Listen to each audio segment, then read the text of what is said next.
Hello everyone! Alam nyo ba nagawa ito sa talong? Kaya naman tayo ay magbalat na. 4 na pirasong talong po na medium size lamang ang aking ginamit dito.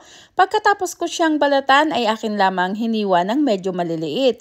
Bali mga 1 cm po ang lapad ng hiwa na aking ginawa dito. So ayan, at pagpatuloy lamang po natin hanggang sa ito ay matapos. Kaya naman, this is Bella, ang inyong kusinera ng Udelmo's Kitchen.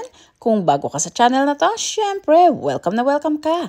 At kung dati ka naman, welcome back. Kaya naman, don't forget to subscribe, like and share, at pakihit mo na rin ang notification bell. Isama mo na yung all para lagi kang updated sa mga bagong upload.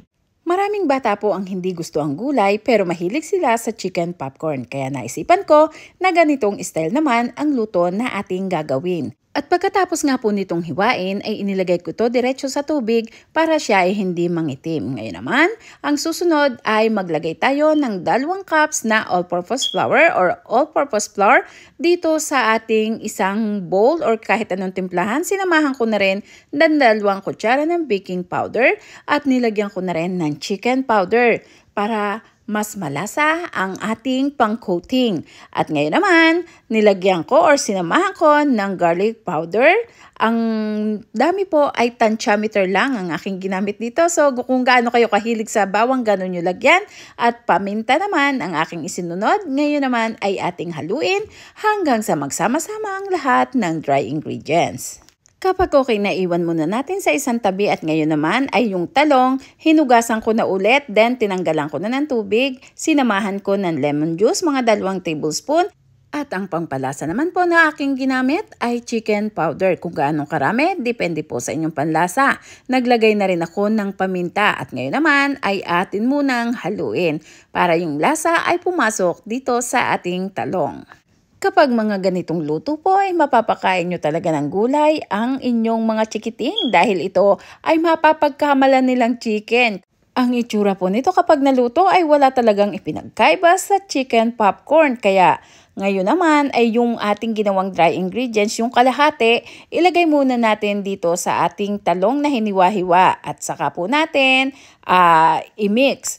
Ihalo lamang po natin hanggang sa ma-absorb ng talong yung ating harina mixture. Kaya naman, habang tayo po ay naghahalo dito, mega love shoutout po sa inyong lahat na walang sawang nagmamahal sa Udelmo's Kitchen. Kayo po ang aming inspirasyon sa paggawa ng mga simpleng recipe.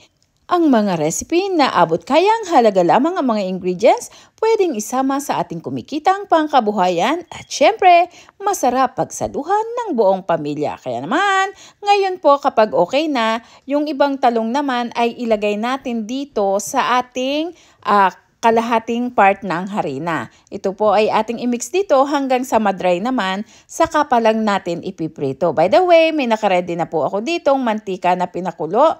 At ayan, kapag mainit na, ilagay na natin yung ating coated na talong. So, ganyan lamang pong kasimple. Ipiprito lamang natin yung talong na kinoat ng harina at ito ay lulutuin natin hanggang sa maging golden brown. Para din naman maiwasan ang pagkasunog, ito ay ating halu-haluin paminsan-minsan.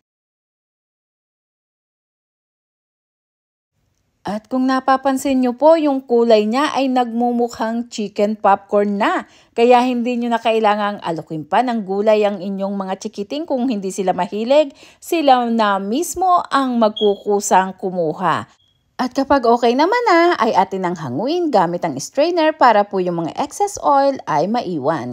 Para naman po sa mga health conscious, pwede po kayong gumamit ng olive oil or avocado oil sa pagpiprito. Kaya naman, maraming salamat pong muli sa inyong lahat. Bye-bye! Mag-ingat po tayo!